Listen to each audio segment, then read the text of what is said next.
pemirsa Metro TV Lampung, selama 30 menit ke depan kami akan menemani Anda untuk mengupas tajuk dan juga berita apa saja yang sedang publish dan hits di 4 platform media Lampung Post Group kali ini. Saat ini bersama saya sudah ada Iskandar Zulkarnain, pemimpin redaksi harian umum Lampung Post. Namun sebelum kita lanjutkan untuk berita tajuk kali ini, mari kita saksikan terlebih dahulu video editorial berikut ini.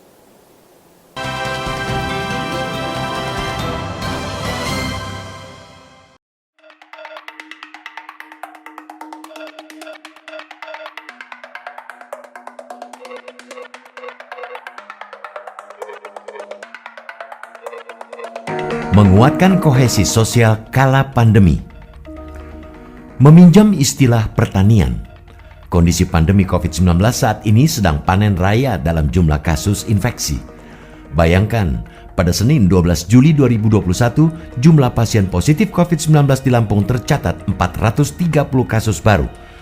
Ini melebihi angka lonjakan kasus pertama pada Januari 2021 usai liburan akhir tahun. Panen COVID-19 yang di luar dugaan itu membuat kondisi rumah sakit penuh, sehingga warga yang terinfeksi corona terpaksa harus melakukan isolasi mandiri. Terlebih, pasien dengan gejala ringan atau tanpa gejala memang direkomendasikan tidak dirawat di rumah sakit. Mereka yang isolasi mandiri haruslah tetap mendapatkan pemantauan kesehatan dari petugas medis, kemudian mendapatkan asupan makanan dan obat-obatan yang direkomendasikan sehingga tidak dibiarkan sendirian berjuang melawan penyakit mematikan ini, tetapi tetap dipantau. Sejatinya tidak seorang pun menginginkan terpapar virus corona. Namun, virus seribu wajah yang ganas dan banyak merenggut jiwa ini mampu menyerang siapa saja tanpa memandang status dan juga usia. Tua muda dan anak-anak telah menjadi korban virus yang awalnya muncul dari kota Wuhan, Tiongkok. Bagi mereka yang terpapar dan terpaksa menjalani isolasi mandiri, jangan pula merasa hal ini sebagai musibah besar yang justru akan menurunkan daya tahan tubuhnya. Pun bagi warga sekitarnya, jangan pula abai dan menjadikan mereka momok menakutkan yang harus dihindari. Namun sebaliknya, harus didukung dan dibantu untuk penyembuhannya, sebab mereka membutuhkan uluran tangan kita. Isolasi mandiri bisa kontraproduktif, sebab banyak di antara orang yang terinfeksi tidak menjalankan prosedur semestinya. Protokol kesehatan tidak dijalankan sepenuhnya, sehingga yang ada di lingkungan sekitar orang yang positif rawan tertular. Itu sebabnya kasus positif bisa merambat dari satu anggota keluarga ke anggota lainnya hingga memunculkan klaster rumah tangga karena penanganan yang tidak tepat. Memberikan bantuan kepada mereka yang melakukan isolasi mandiri seperti menyediakan kebutuhan sembako dan makanan yang dibutuhkan, obat-obatan dan vitamin serta masker jelas amat membantu. Kepedulian itu akan menambah imunitas hingga mempercepat penyembuhan. Pandemi memang melumpuhkan banyak sektor kehidupan. Namun petaka corona ini justru bisa menjadi momentum menumbuhkan kembali sejumlah adab budaya kita yang mulai tergerus oleh zaman, yaitu kepedulian dan gotong royong. Pemberlakuan pembatasan kegiatan masyarakat atau PPKM Mikro yang diterapkan pemerintah pun diyakini dapat menghidupkan budaya gotong royong masyarakat dalam menanggulangi pandemi. Sebab pengaturan protokol kesehatan menjadi lebih kecil di tingkat desa dan kelurahan hingga rukun tetangga dan rukun warga. Harapannya, monitoring oleh Satgas COVID-19 di daerah menjadi lebih mudah. Jadi, jika ada warga yang positif corona, masyarakat bisa membuat dapur umum dan mengirimi makanan matang ke mereka yang tengah menjalani isolasi mandiri. Dengan menghidupkan gotong royong, kita menjadi tahu cara mengasihi sesama dan ini menjadi kohesi sosial, yakni keserasian hubungan antara unsur yang satu dan unsur lainnya dalam wacana menekan sebaran COVID-19.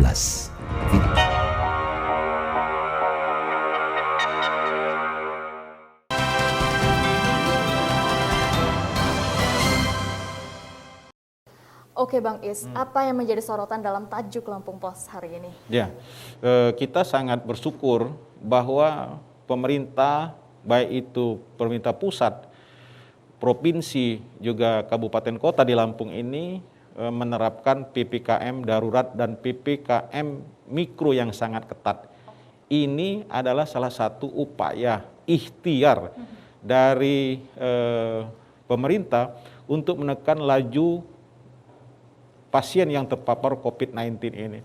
Kita ketahui bahwa Lampung itu yang terpapar sangat berfluktuatif.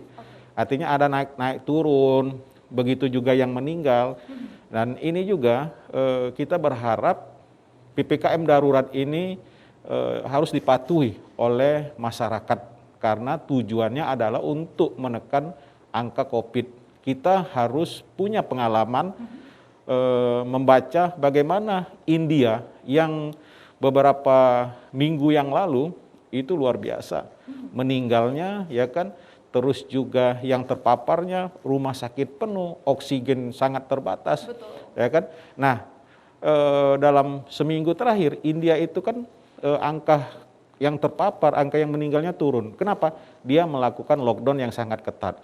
PPKM darurat ini juga salah satu upaya untuk menekan itu sehingga masyarakat tidak perlu protes, ya kan? Tidak perlu berkeluh kesah terhadap PPKM darurat dan PPKM mikro karena itulah salah satu upaya kita jangan sampai virus yang sangat ganas hari ini bisa menyebar kemana-mana gitu. Oke Bang Is, berkaca dari India berarti ya. Nah, apabila dari Lampung sendiri, untuk PPKM darurat kan saat ini diberlakukan untuk Kota Bandar Lampung saja ya Bang Is ya, yaitu di tanggal 12 Juli. Kemudian untuk kabupaten kota lainnya dengan penerapan PPKM mikro. Nah, apakah dari penerapan kebijakan tersebut sudah terlihat adanya dampak yang baik? Ya, saya kira kita apresiasi ya kepada TNI Polri, pemerintah kabupaten dan pemerintah provinsi Lampung yang bahu-membahu bersinergi dengan masyarakat supaya angka COVID di Lampung ini menurun.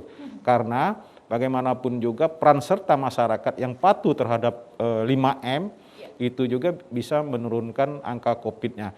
Nah, bagaimana kita mengevaluasi angka COVID hari ini, kita tentu sejak kapan PPKM darurat itu diberlakukan. Nanti kalau dia tanggal 12 mungkin bisa kita evaluasi 2 minggu yang akan datang, berhasil atau enggak.